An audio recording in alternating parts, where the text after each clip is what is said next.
Hello everyone, welcome to Puzzle League. Today, we will see a variant of the classic Sudoku puzzle that we call Math-Doku. I'll be going over the rules as well as a few examples to help you get familiar with the puzzle.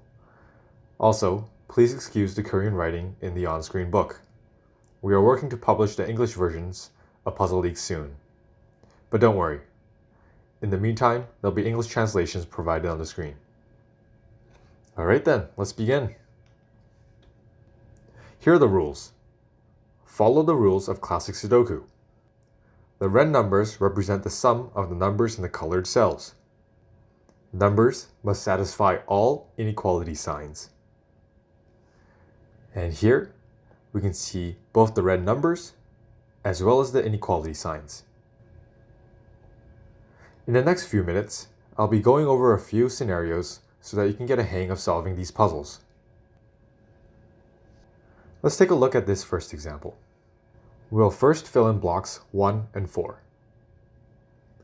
In the first block, we see that the numbers 2 and 3 already exist. This tells us that the yellow cell must contain either 1 or 4. Since we know that the sum of the numbers in the yellow cells must be 6, and we know that 2 plus 4 is 6, we must place the number 4 here. We fill in the remaining cell in the block with the number 1. Now, let's try the fourth block. Since the numbers 1 and 2 already exist, the blue cell must contain either 3 or 4. If we place the number 4 in the blue cell, the sum 1 plus 4 plus 2 is 7, which breaks the rule. Therefore, the number 3 must be placed in the blue cell. We fill the remaining cell in the block with the number 4.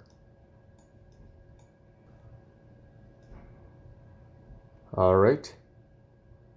For this example, let's first fill in block 2. I will take a slightly different approach than before, just to show you that these puzzles can be solved in many different ways. We know that the sum of the colored cells must be 3. We see that the number 2 already exists. So, if we subtract 2 from 3, we get the number 1. So the number 1 must go in the yellow cell. And we know now that the remaining cell in the block must be filled with the number 3. Now, let's fill in block 3. We can use the same technique we just used. Since the sum of the colored cells must be 7, we can simply subtract 4 and 1 from 7. 7 minus 4 minus 1 is 2. Therefore, we must fill the blue cell with the number 2. This leaves us with the number 3 in the last empty cell of the block. As you can see, both blocks have each number from 1 to 4. And the sum, indicated by the red numbers, are satisfied. Alright. This time, let's take a look at what to do when we see inequalities. We see that there is an inequality in the second row. First, let's identify which numbers are already present. 1 and 3. This leaves us with the numbers 2 and 4. Since the number on the right has to be greater than the number on the left, we place the number 4 here and the 2 here. In the fourth row, we see again that we must fill the empty cells with the numbers 2 and 4. Since the number on the left has to be greater than the number on the right, we place the 4 here and the 2 here. Now, both rows has each number from 1 to 4, and the inequalities are met. Now, let's incorporate everything we just learned. In this example, we will first fill in block 1. As always, first identify which numbers are missing. We must place numbers 1, 2, and 3. The number on the right must be bigger than the number on the left, which must be bigger than the number under it.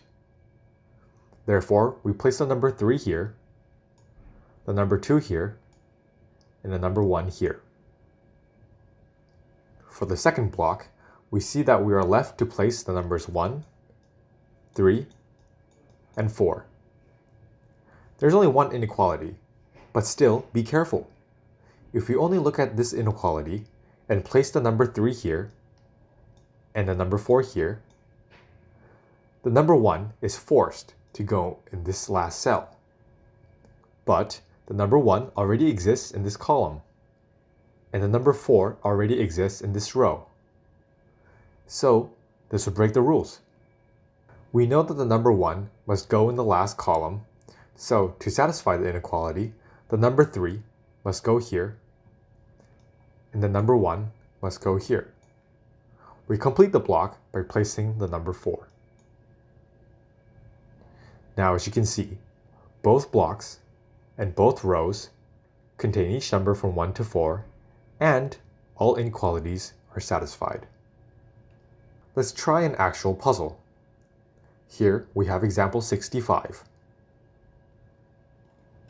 First, take a look at the puzzle and note the rows, columns, blocks, or color cells that gives you the most amount of information. In the fourth block, we see that we must place the numbers 2, 3, and 4. However, the number 4 must be placed in this column due to the number 4 in the last column. Since the sum of the numbers in the yellow cells must be 6, we must place either the number 2 in the yellow cell if the other yellow cell contains a 4, a number 3 in the yellow cell if the other cell contains a 3, or the number 4 in the yellow cell if the other cell contains a 2. Which is it though? For now, we don't know for sure. Let's take a look at the first block. Here, the sum of the numbers in the blue cells must be 3. We know that the only numbers available to us that can sum to 3 are the numbers 1 and 2. So, we must place either the number 1 here and the number 2 here, or the number 2 here and the number 1 here. Again, we don't know which it is yet. But, knowing that the numbers 1 and 2 must appear in these first two cells, we know that the numbers 3 and 4 must be placed in these bottom two cells. Since there is an inequality, the number 4 must go here, and the number 3 must go here. We also know that if the numbers 1 and 2 occupy these two cells, looking at this first row, the number 3 must be placed here. If we return to block 4, we know that the number 3 cannot be placed in the third column due to the number 3 we just wrote up here. This forces us to place the number 3 in the last column. Now, we know that we can also fill the last empty cell in the fourth column with the number 2. This allows us to place the number 1 here, completing the second row. Let's take a look at the second column. We know that either the numbers 1 or 2 must be placed in this first cell. If we place the number 2 in this second cell, we must place the number 1 in either this cell or this cell. However, we cannot place the number 1 in this cell because of the number 1 in the last row. If we were to place the number 1 here in the yellow cell, this would break the rules, as there is no other number available to us that can sum to 6 when added to the number 1. This tells us that the number 1 in this column must actually go here. And now we can fill in the last cell in this block and place the number 2 here. Staying in the second column, we're left to place either the number 4 or the number 2 in the yellow cell. However, because of the number 4 already present in this column, we have no choice but to place the number 2 in the yellow cell. This forces us to place the number 4 in the other yellow cell in order to make the numbers sum to 6. We can fill in the third row and place the number 1 here. Looking at the columns, we know that this cell must contain the number 4, this cell the number 3, and finally, in this cell, the number 2. And there you go. If you take a look, every row, column, and block has each number from 1 to 4. All these sums are satisfied, and the inequalities are met. And that's when you know that you have completed the puzzle. Alright, if you have any questions or are stuck on a problem, or if you have any suggestions to improve these tutorials, feel free to comment below. I hope this helped.